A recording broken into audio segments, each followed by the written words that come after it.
Wednesday, 28th of February 2024. Live from Television Centre in London, this is Good Morning Britain with Susanna Reid and Richard Madeley.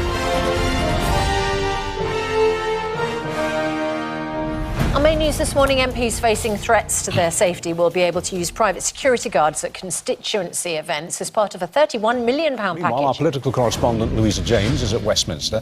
Louisa, I mean, it's fair to say, isn't it, that MPs' intimidation has genuinely increased significantly since the start of the Israel-Hamas war?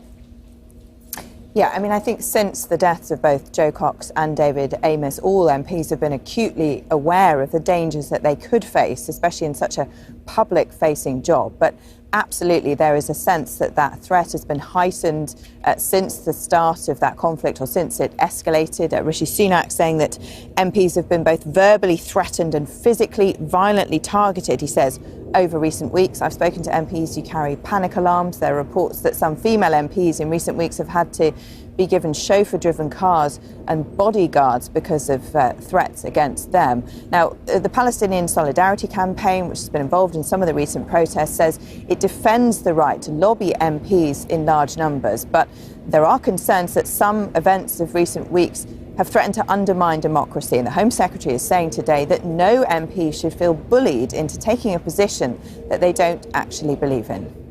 Because not only were protesters outside, but some got inside as well and started harassing the people who had attended the event. And in fact, 4 people in relation to that incident have now rightly been arrested by Staffordshire police. So those are just 3 examples just from the last few weeks. That's why we're announcing today an extra £31 million of funding to help protect members, not just members of Parliament, but also councillors, mayors, police and crime commissioners as well, when it comes to the election later in this year, candidates, because for democracy to function, elected representatives and candidates have to be able to speak their mind, vote according to their conscience and their beliefs without any kind of intimidation, and that's why we're taking these steps. It's a sad indictment of where British politics has got to, isn't it? How hatred has crept in. Do you feel some sympathy for Sir Lindsay Hoyle, who oversaw what a lot of people saw as a bit of a farce in the Commons last week because of concerns over MP safety? And do you share the views of the 86 MPs now who've now signed a motion of no confidence in him? He's in a very difficult and precarious position regarding his future. Or do you blame it on Sir Keir Starmer? Well, I don't think the government is taking a position on the EDM, but I do think that that Lindsay Hoyle made a very serious misjudgment, because no one in public life, whether that's the Speaker of the House of Commons or Keir Starmer, the Labour leader, should be giving in to intimidation or pressure. The moment anyone gives in to intimidation or threats or pressure, which is essentially what Keir Starmer and Lindsay Hoyle did last week, then you are sort of ceding the ground on which democracy stands. So it was a terrible, terrible misjudgment. I think he's probably recognised that himself now. But that is one of the reasons why we're taking these steps. We want all MPs of all parties, whatever their views are, to be able to express those views, to vote and to speak without any sort of fear or intimidation, because without that, democracy can't function. Now, I think those seeking to intimidate are a tiny minority, but we don't want a tiny minority to coerce or intimidate democratically elected representatives, whether that's in Parliament, local councils, mayors, police and crime commissioners, or candidates for public office. Should stop lying to people. Lee Anderson spoke his mind, didn't he? And he paid the price for it within the Conservative Party. Is there a way back for him into the Conservatives and the many thousands of people who get in touch with this programme every day? Or is it really the end of the sort of right-wing members of the party? And is Reform going to mop up all of those votes at the next election? We're hearing, aren't we, that it's very close to being announced that Lee Anderson will be joining Reform. Well, your first question, that's really a matter for the Prime Minister. I think what he said was wrong, as you've probably discussed a great deal over the last few days. But in relation to your question about... there is still confusion about that. Well, look, I think it's not the, conflating the whole Muslim community with Islamists is wrong. What he said about Sadiq Khan I don't think was true. There's a lot to criticise in Sadiq Khan. He's a terrible mayor of London. He's presided over an increase in knife crime just recently, whereas in the rest of the country, knife crime has gone down. Sadiq Khan's record on crime is terrible. Bullshit! It's terrible on public transport. The ULEZ scheme is a disaster. But what Lee Anderson said wasn't true, and I don't think was something people in responsible positions actually should say. But on reform, look, a vote for reform is effectively a vote for the Labour Party, because it will simply let Labour win. And having Keir Starmer as Prime Minister, putting up taxes, weak on borders, no plan on anything, is bad for Britain, bad for the country. And a vote for reform, unfortunately, will simply let Labour in. Okay. And I would say to anyone considering doing that, just think it's a choice. It's a choice between the Conservatives with a plan. The small boat crossings are down 36%, for example. Inflation is down to 4% and falling. There is a plan and it's working. The alternative is... Thank you very much indeed. Right, we'll say goodbye to the Minister there and his friend behind him there who deserves...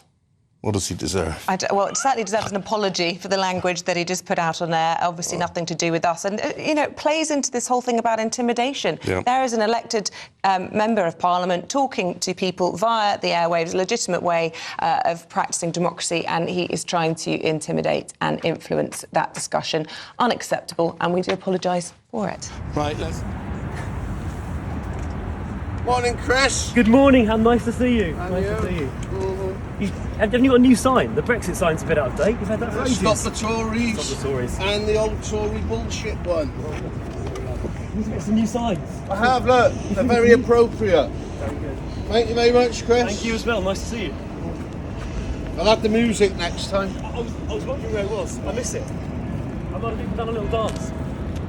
We're going to cross live to Westminster. We'll come back to you to speak to Labour, because the Home Secretary announcing yesterday they'll hold talks with police chiefs today over MP safety. That following announcement of a £31 million security package. There's all sorts to talk about. We've got the Shadow Financial Secretary to the Treasury. Yeah, James Murray is here. James, thank you so much for speaking to us. Just on a personal level, how nervous are you about your own and your colleagues' security in going about your job as MPs? Well, I think I get worried when I hear stories from other MPs right across the House about what they're facing in their constituencies. I think we all face it to an extent, but I know other MPs face it far worse than I do. I think what's really important is we make sure that obviously MPs are safe, but really crucially as well that our staff are safe, who are going about their business to try and support local people in the constituency, making sure that they're safe and carrying out their duties too. I would really like to ask, James, it's lovely to have you on. Every time we have you on, there are 3 people stood behind you with the same sign. You don't bring them with you, my friend, do you? It's extra. Don't turn around. Just keep being professional. Can I ask you, that's security. We're going to talk... I can't actually see what's behind me, so I don't know. Yeah, no, don't turn around. I'll watch on replay later to see what you're talking about. There you go. James, I know you're in a hurry this morning. I really appreciate it. Next time you come on, don't turn around, but when you do, don't bring them with you. James Murray, Shadow Financial Secretary to the Treasury. And there they are. And there they are as people who give away as much as I think is reasonable. It's fascinating talking to you. It is. Giles Brandreth can't stop talking on the 26th of April.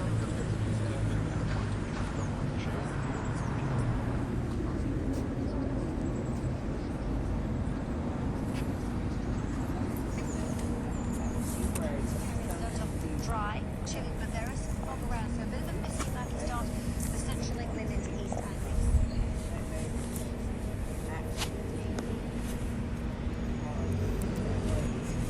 I realise I've never got a picture of you lot. Well, actually, you've got quite a few.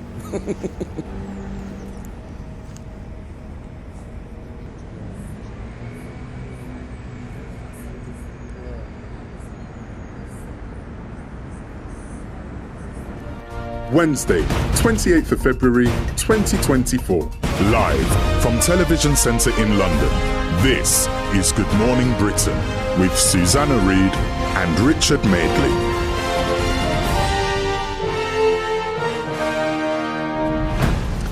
Our main news this morning is that MPs are facing threats to their safety and will be able to use private security guards at constituency events as a result.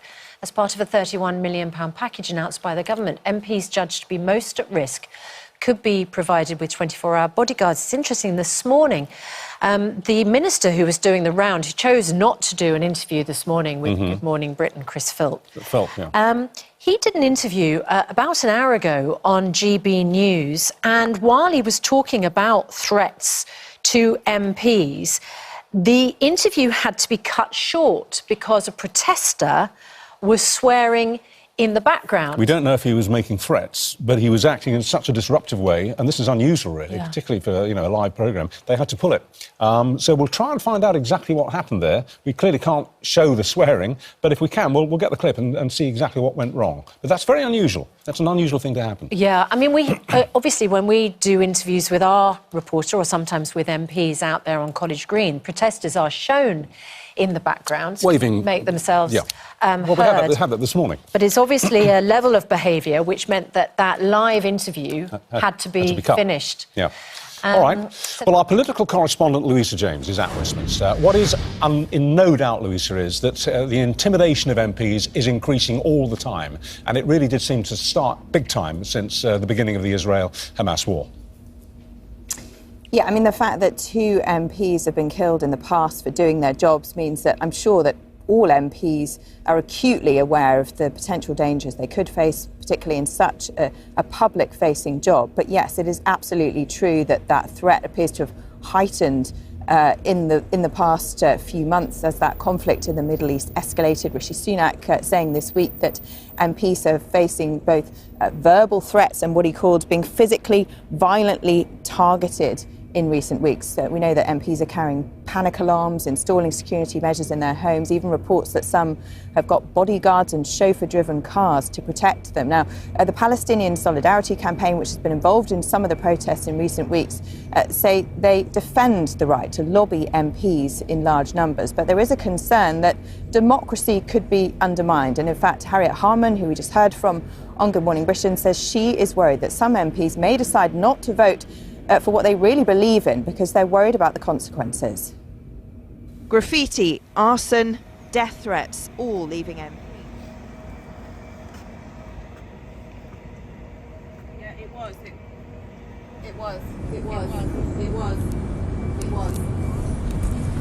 Were you on air with Chris Philp? What happened? Bullshit. I coughed. It was GB News. I never make a noise for you guys ever. You're serious. They were just talking about it. That's all. So you swore. Bullshit like that. And they stopped the interview. No, they didn't. No, apparently they did. No, they carried on. Oh well.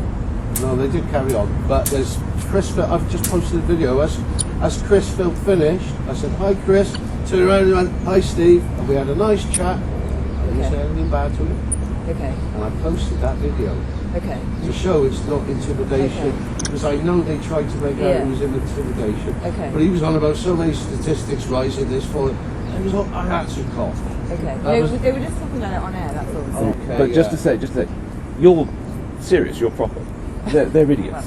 You know, they're 2 different leagues. Yeah, it's GB News, Talk TV. That's idiot stuff. Yeah. You know, it's comic book stuff. They don't deserve the respect we afford you because you're doing a proper job. Yeah. But you know, I'm always silent for you guys. Always. You have my word on that. Come on then. Right, so what are we going to do?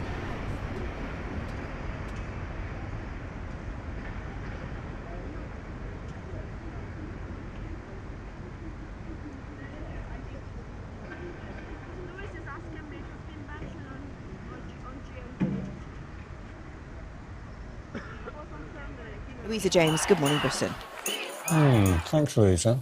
Yeah, you can see, I mean, there are protesters there in the background, as Louisa reports. We think it's one of them who was responsible for the interview. We're not sure exactly what happened, but obviously there is a sign that one of the protesters carries that if you use that word, that probably would not pass Ofcom guidelines. No. So, look, there's a balance, isn't it? We're talking about a balance between fair protest and the fact that we have to have free speech and people should be allowed to speak their minds. But if they cross the line, and it is an Ofcom line, as you say, and it's a line of good taste, then in a sense it's self-defeating because the interview simply gets pulled and they lose their exposure and their signs, you know. So it's something that they have to think about very carefully. Yeah, and then, of course, there's the other issue of the other end of the scale where threats, intimidation, abuse has got so bad. Yes.